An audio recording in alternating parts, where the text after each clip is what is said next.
Okay, I want to start this video by clarifying that this is not a scientific dissertation that I'm writing on frequency response graphs, anything like that. This is all going to be subjective, my subjective opinion. If you are looking for more of a scientific approach to frequency response graphs, the channels that I enjoy watching are Scientific Audiophile and Sharer. Both of them are hilarious and have videos that are definitely fun to watch. So I'll just kind of go over the premise of what I think here, which is basically that I do not believe that FR graphs should be a primary factor in a purchasing decision of an IEM. A lot of people really rely on them. If you disagree with me, let me know why. If you do disagree and you think that FR graphs are kind of the end all be all, I think that implies that you have your in-game IEM or near in-game. If that's not the case, then what did the graphs do for you? You looked at the graphs, you made your purchase. It should be perfect, close to perfect. So think about the actual return that the FR graphs gave you. If you did get a set based on a graph and you do enjoy it, why do you feel that the reason you enjoy the IEM is evident on the graph? Okay, could there be other factors that contribute to your enjoyment of the sound that isn't necessarily evident on a graph? So the way I kind of arrived at my conclusion, or what I think, is that I've never felt that from my subjective experience with an IEM that the graph aligned with that at a 1-to-1 ratio. Graphs are indicators. I will say that they can be an indicator of how an IEM will sound. I want to kind of show some examples. Hopefully you can see the screen well enough. I know this may not be perfectly ideal. So we'll start with a set that I have. I have them in hand. I'll show you real quick. It's the C Audio, the Bravery AE. And basically, I like this set a lot personally, but I don't feel that its qualities are evident on the graph. So if you don't know a lot about reading graphs, I'm not an expert. I'm not going to claim to be an expert. I do feel that I understand the concept well enough to speak on it. It is a part of this hobby, even though, like I said, I'm not a graph diehard. So if you look at the mid-bass kind of occurs from 60 hertz to 250, this kind of range, if you can see the mouse, with the kick bass kind of happening closer to 80. Check this out. C Audio Bravery IE600. I also have this set in hand. This is definitely probably the favorite set I own. If you kind of look at this, and also, feel free to pull these up. I'm doing Crinical's measurements. Not that I believe that Crinical is the best measure in the world, but he did have all these IEM graphs for all the IEMs I'm going to talk about. And just to, remain consistent with the same measurer. To me, it looks like maybe there's more mid-bass through here than the IE600, according to the graphs. Okay, there's the sub-bass. The lower you get, the higher the sub-bass on the IE600, but overall comparable in that there's elevated sub-bass with more mid-bass on the C Audio Bravery AE.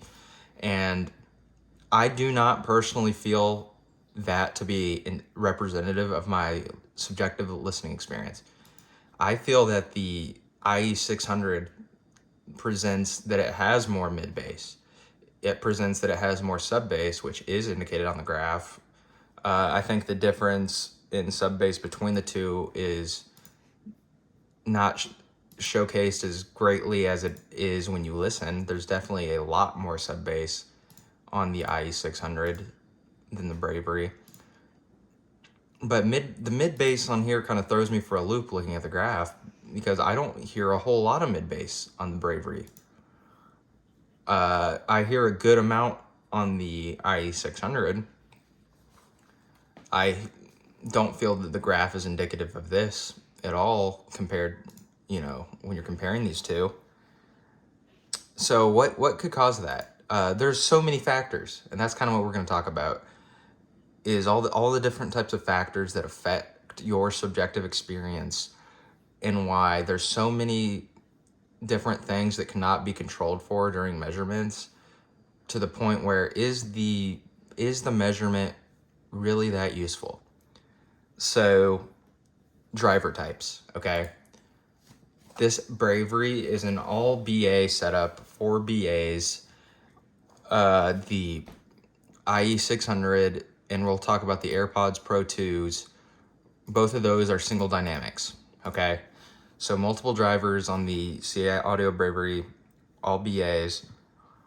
With the BA setups, basically the balance armature is a tiny speaker, very small, that is, responsible for a certain frequency range. And because they're so small, they don't move a whole lot of air, so you don't get a lot of bass impact from an all BA setup. There is definitely the appeal to BA bass. I'm not a BA bass hater. I'm not an all BA hater. I love the Braveries.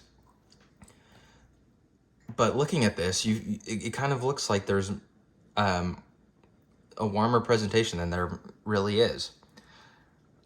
So the driver type is huge. Planars and BAs move a lot of air, or planars and DDs move more air, which is going to give them more bass. Let's talk about other factors.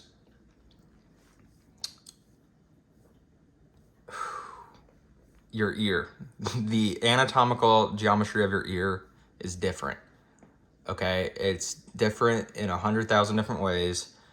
No two ears are exactly the same. Even your own two ears are not exactly the same. You could discover that just by kind of feeling around. A lot of people don't even use the same tips on each side. That's more common than you may think. If you're not someone who needs to do that, it is very common.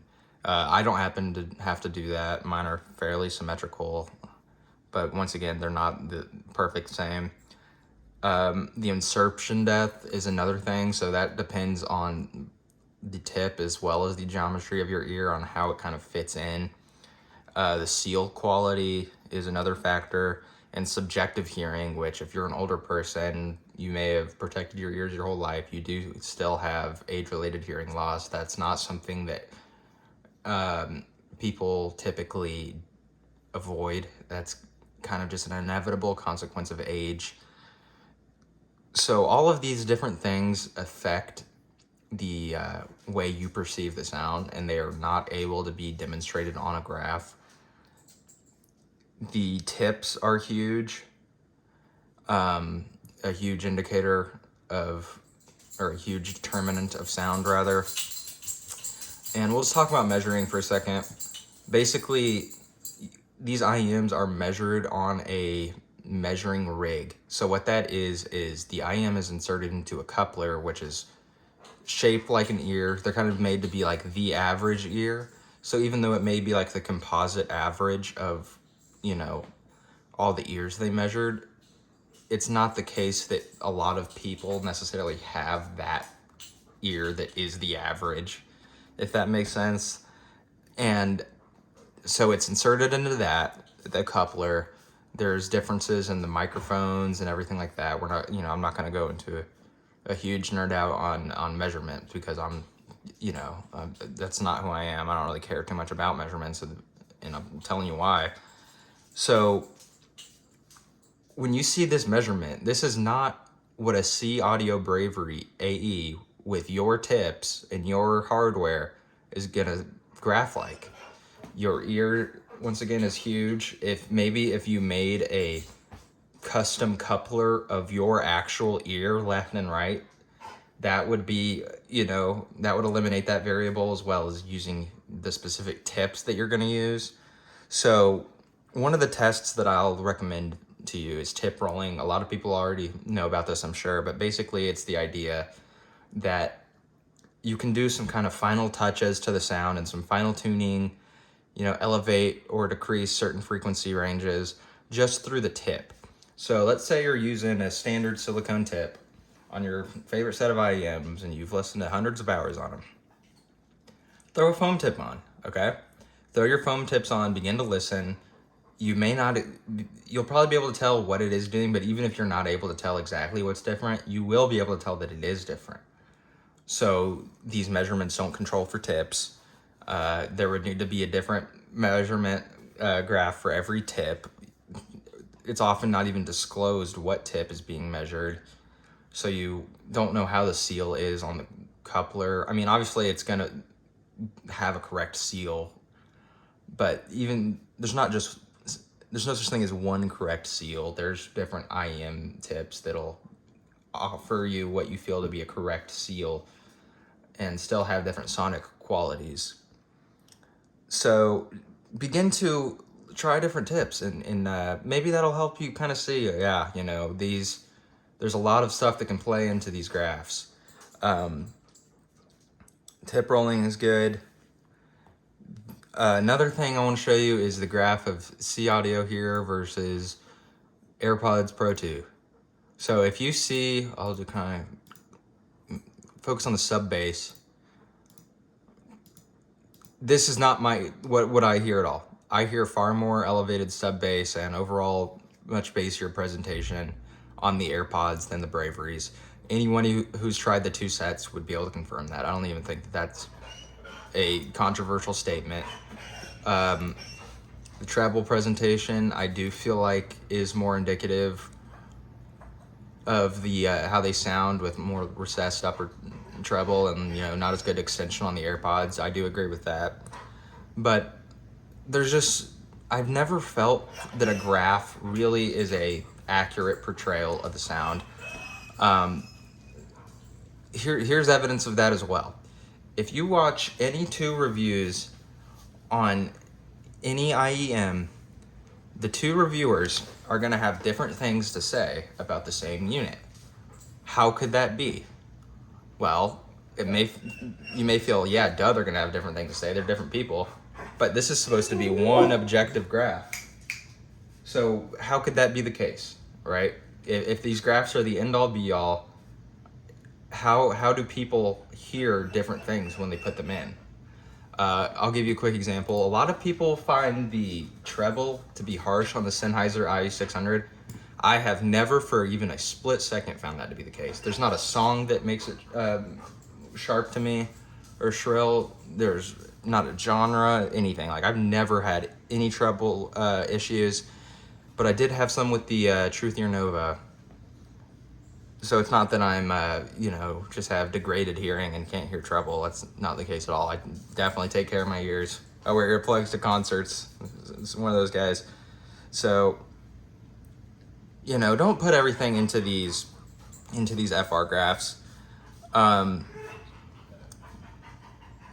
What else can we talk about here? I do have something I wanted to kind of bring up, and this is, this I'm not trying to say that this is a peer-reviewed scientific hypothesis testing method, but basically, simple test. If you're an FR graph believer, you should be able to blind test in an IEM, preferably one you haven't heard, and essentially draw the FR graph. Okay. If you can do this accurately for multiple ones, that would be impressive. I don't really feel that many people could do that. Maybe you could. And let's say you draw them all and they're super accurate to the graph. Congratulations. You probably have an ear shaped like a coupler, as well as you are a trained listener. But that's just a sample size of one, okay? For this to be statistically significant, lots of people would need to be able to do this to really prove that there's merit to these graphs. So being that there's so many different variables that play into how you perceive it versus how it measures, that kind of creates this impression to me that a FR graph is really just a marketing tool that these companies use, and they can point at this fancy graph, and because you're a consumer who wants to, oh yeah, I understand the graph, you'll kind of just believe their claims and say, oh yeah, obviously it shows right through the 200 to 400 hertz range that the slight recession. They're kind of just, you know what I'm getting at. They're creating this impression, or they're trying to basically bullshit until you buy it. I'm not a FR graph hater. I think that they could definitely be a determining factor of it, like a general sound signature maybe. But this idea, and I've seen reviewers do this, and if you know who I'm talking about, you know who I'm talking about. But people will review graphs and call it the IEM review without even having the unit on hand. That is preposterous to me.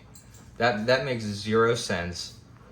I cannot even imagine myself that could never make sense in my head to do something like that. I don't get it one bit.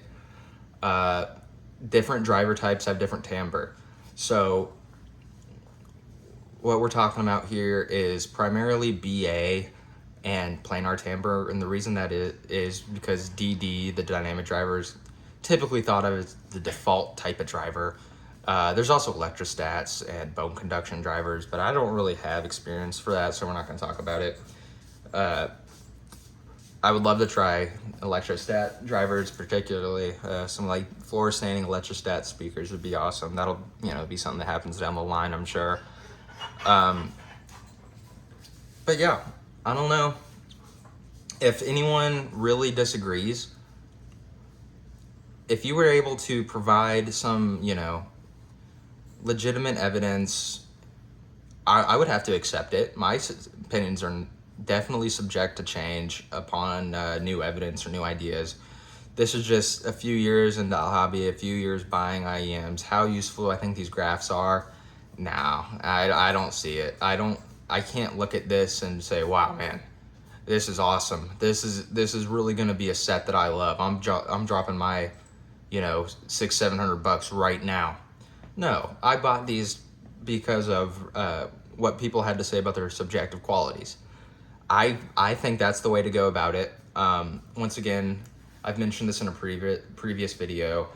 Don't do the whole reviewer overload thing where you watch 30,000 videos, you watch every single video available on the Truthy or this or that before you get it, because some of the information is not going to apply to you at all. You're going to be worried about this guy saying it has sharp treble, and then you don't hear it at all. I would kind of, when watching reviews, I would kind of really only consider the common factors between all the videos, the stuff that kind of everyone agrees on. And if you can't audition, like if you're in America, you probably can't. If you can't audition an item, you're just going to have to buy it to try it. It sucks that that's the reality, but that is the reality. And apologize for Archie here going crazy. I think there's one of the rival dogs in the neighborhood walking. But yeah, take these graphs with a grain of salt. Don't let them be the end-all, be-all. There's plenty of reviewers who, as much as they reference the graphs, they'll try a set and say, man, I was worried about this on the graph, but it turns out it's fine. Or, man, I wasn't expecting this. I didn't really see this to be on the graph, but this treble is terrible. This thing is as shrill as can be. So when you hear some of the guys who like to reference graphs saying stuff like that, it should clue you in to the fact that these graphs are marketing tools. This is like the same idea as, if you remember a couple years ago when like the PS5 and Xbox Series X were coming out, that I think Sony has more teraflops in the GPU, which I'm not gonna pretend to be an expert on exactly what that means, but I do remember that I had read enough at the point to understand that teraflops is not like the one key metric in determining graphical performance. Neither is the graph, neither the FR graph. So you know, take it with a grain of salt. Buy the Iems that you think look cool. That's as stupid as that sounds. That's something I like doing because it just creates positive initial impression, and it helps you kind of go into it with more of an open mind. If before you even put it in, you already loving everything. Now, don't buy a set that looks cool. That's 10, you know, $4 grand. I don't think there's a reason to spend that much. Even if you have the money, I wouldn't do it just because, I mean, you can get some bitchin' ass speakers or headphones or this or that. I think $1,000 is probably as much as I'd spend. If there was a set that just blew me away, it was $2 grand, sure, maybe. If I felt that was the end game. But yeah, thank you for watching. There's going to be a new video coming up soon, another unboxing, first impressions. So stay tuned.